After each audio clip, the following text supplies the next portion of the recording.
Hey, hey, friends and revolutionaries! Here to take a look at the last, and probably the best, of the Diamond Select The Amazing Spider-Man Mini-Mates movie figures. And by the best, I mean we're taking a look at Spider-Man again, the battle-damaged Spider-Man with Lizard. I mean, by best, I mean this is of course the movie high point. This will be the big action scene between Spider-Man and the Lizard. I'm hoping that we get some good accessories inside so we can recreate the fight, or just really have some fun with these, because this is going to be one of the big points in the movie, I'm sure. I'm going to go see it Tuesday. Now that I'm wrapping up these mini-mates, I'm going to let myself go see the movie Tuesday. So if you've seen it, don't spoil it for me. But really looking forward to it, and really looking forward to getting these open, because this, I think, is probably the best set out of the four. Speaking of which, of course, we've got the other figures, and we've got our pinout here, because when we take a look, the first set was the Peter Parker with Spider-Man. We then took a look at Gwen with Dr. Connors. We have Captain Stacy done, and the Vigilante Spider-Man. And now here, lastly, we've got the battle-damaged Spider-Man with Lizard. So we've got everybody checked off. Got the whole set. That's an accomplishment.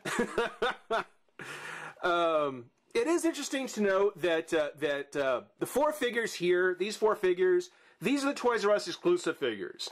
And as I've been mentioning, these four right here certainly seem to be more based on the comic characters and less off the actors that are in the movie. Whereas here, I mean, clearly the Peter, the Spider-Man, the Lizard, these are all designs from the movie. These are all how the movie characters look.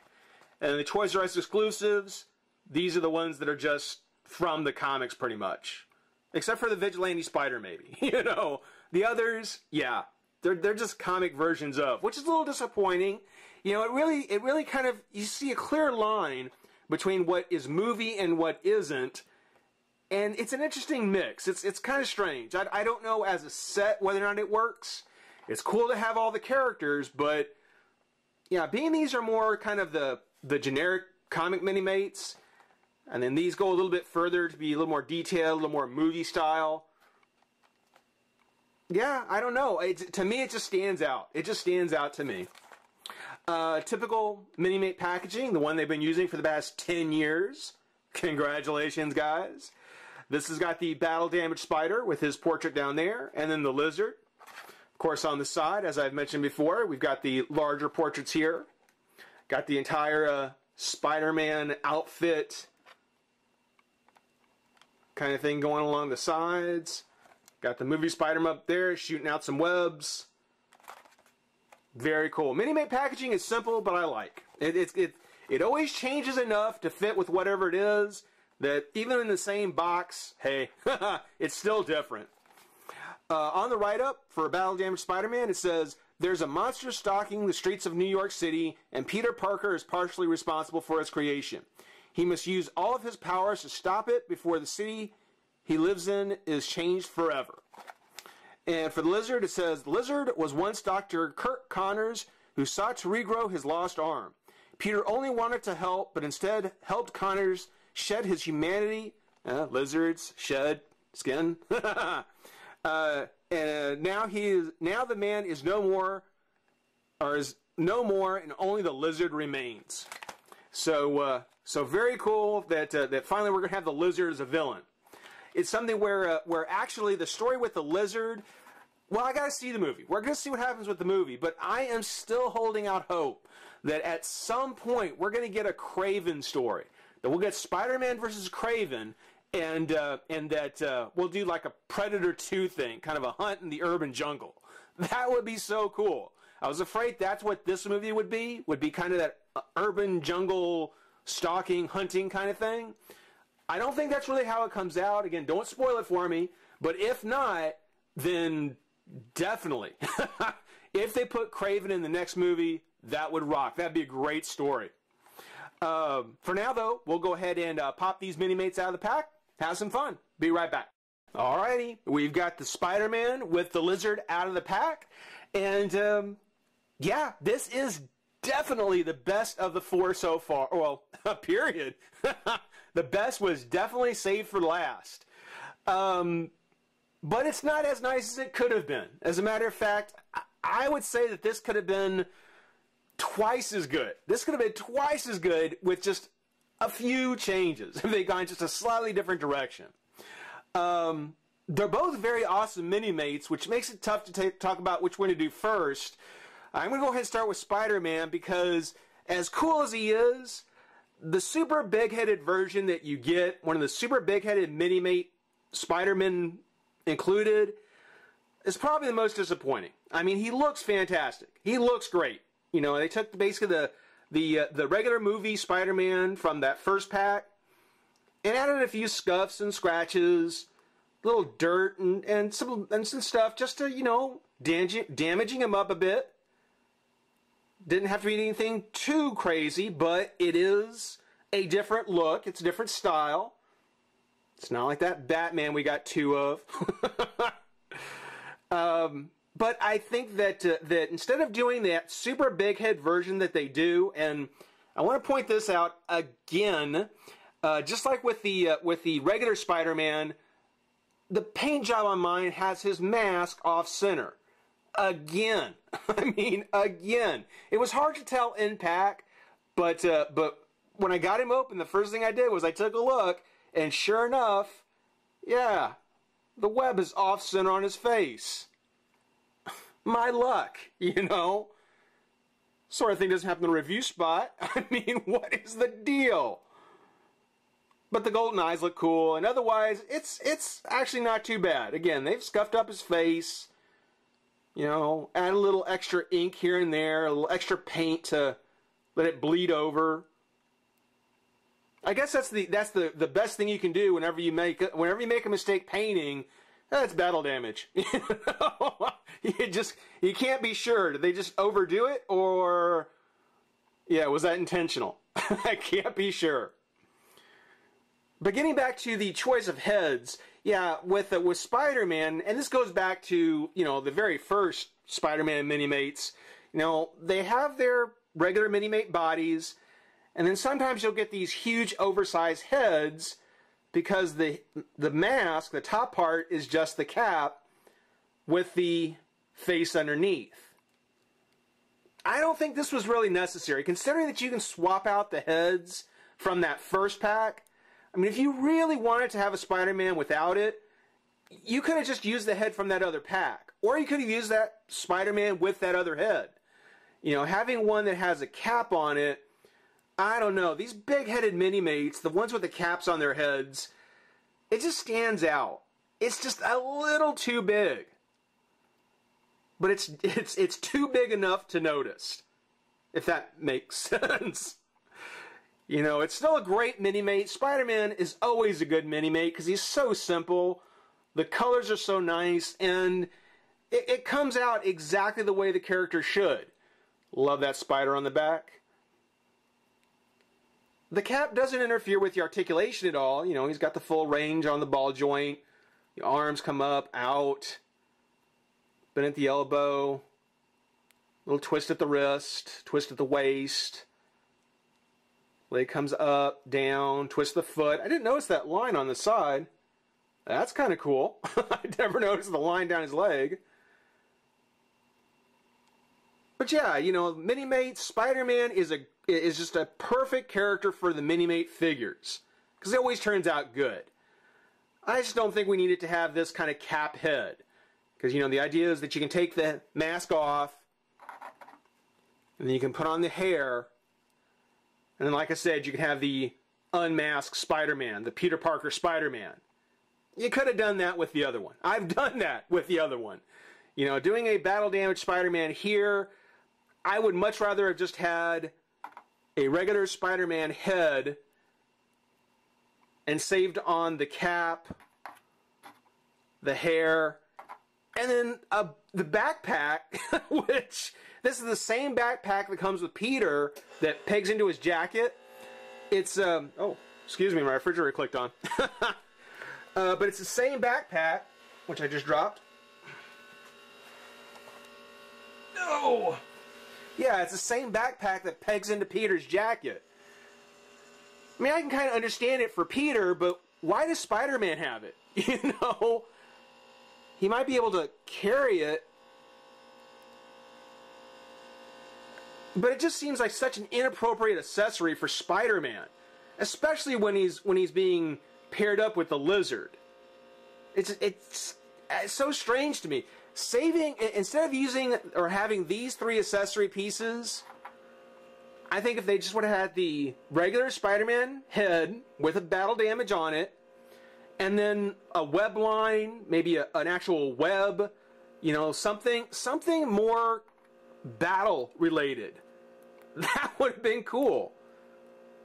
That actually would have been very cool. Instead, these just seem really out of place. Unnecessary and out of place. So for the Mini-Man himself, Spider-Man, if you don't mind the big head, very cool. The Lizard, on the other hand, even cooler. Very, very cool, actually. This is, I think among all the Mini-Mates I own, the Lizard is probably my favorite. This is just a very cool little figure. I particularly like here on the legs, how they've kind of given them the animal-like legs down here, the lower legs, and then they've actually found a way to sculpt in a fairly nice tail. You know, this goes around his waist here, and then there's the ball joint that plugs in like so. And then even a ball joint here at the tip. That is very cool. I mean, it's very nice to see if they use this again to make another Scorpion figure, maybe. That's awesome. And it makes me really wish that Battle Beast series, that line of figures for Battle Beast, the return of Battle Beasts, it would have worked out so well if Diamond Select would keep using kind of these lower legs and then this tail and all the other little things that they've got, Angel's wings, just all the other things they've got in that series. This just tells me that would have been a really awesome set if they would have made it. Now, to get to the Lizard, to actually talk about him, he looks great. I mean, there's no skimping on his paint job at all. The scale work goes all around his head. You can see all the teeth. Look how great that's painted. The detail on the teeth with his tongue inside. It's got those slits for eyes. And he actually has a nose. He actually has... This is the first Mini-Mate I know that actually has a nose. You know, they could have left it just a blank green space, but they actually put in the scales and little slits for his nose. I think that's a first. It's certainly a first for any Mini-Mate I've owned. The body looks pretty nice. Again, got great paint job. A little less scale work, but enough to kind of hint at what the body has. There's actually a texture on the tail and on the lower legs, which again, just goes to show you how great that Battle Beast set would have been, because these aren't just painted on, they actually got textured scales. It's got the claws on the end of his hands, and the texture on his legs. I mean, it looks awesome. It looks awesome. Now probably the problem with him, though, is the fact that I guess just to bulk him up, which the Lizard never seemed to be a real buff kind of character to me in the comic, but for some reason they seem to want to kind of really buffed him up here, and they gave him this huge upper body piece.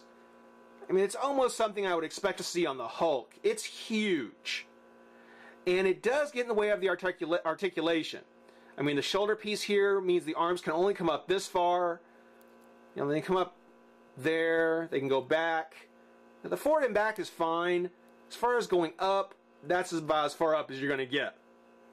The elbow and the wrists, nothing different there. Still kind of the same thing. His twist of the waist is fine. The joint on the thigh and the knee is good. No twist at the foot, but that's because that's a whole solid piece for the lower leg. And it is so cool, I don't mind. The head is probably one of the biggest ones to suffer from this upper body because it is very tight. It's on there I can't get it to twist. I can't get any kind of rotation on the ball joint at all.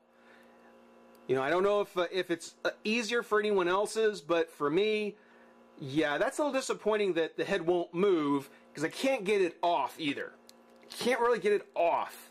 And I would like to, because I would really like to see underneath. I think it's just a regular green underneath. But I think it would be cool that if you could take this piece off and put on the jacket from Dr. Connors, that would actually be really nice, that you can actually kind of recreate in a movie style the comic lizard look, where he's not just a lizard, but he actually has the lab coat. That would be very cool if you could do it. You know, I might have to heat this up. Hopefully it's just stuck. You know, hopefully a little hot water will loosen up to enough to get it off. But out of pack, that head will not move. It's in there pretty firm. And I think part of it is the fact that this upper body piece is just so huge. And again, I think it's a little out of character. I don't ever remember the lizard being that big. You know, the whole thing was he was kind of lanky and nimble, sort of like a spider. Or on par with a spider. But still, an awesome Minimate. This is, by far, probably my favorite Minimate I own. This is just so cool. I do hope that if we don't see the Battle Beast, we see more, you know, comic characters that utilize these, how shall we say, unique pieces. Now, even with his different kind of legs, he stands up fine. You know, his tail will prop him up and he'll stand up just fine. There is a base that comes with it. Just a regular clear base, which I don't see many of these for Minimates. Just a regular clear base. I'm guessing it's for the lizard because of the fact that his feet are such an unusual shape. But again, it's kind of an unnecessary piece. You know, his tail will help prop him up. So for all the accessories, for each of the 3 accessories, 4 if you account the fact that, you know, you've got the capped-headed Spider-Man, for all the accessories that come with it, you know, I feel a little disappointed. I feel that they could have done much better. Could have been twice as good. Great figures. If they had just put in better accessories, would have been absolutely perfect. Such as it is, I still recommend it. I still say that if you don't get any other set from the Amazing Spider-Man movie Minimates, if you don't get any others, pick this up. Get this set. This is the one you'd be happy with. Even if you're not a Minimate fan, you may find that these 2 right here will fit with whatever you like to do. These are very cool. Hope everybody enjoyed watching. Rate, comment, subscribe, join the revolution. We'll see you soon. Bye.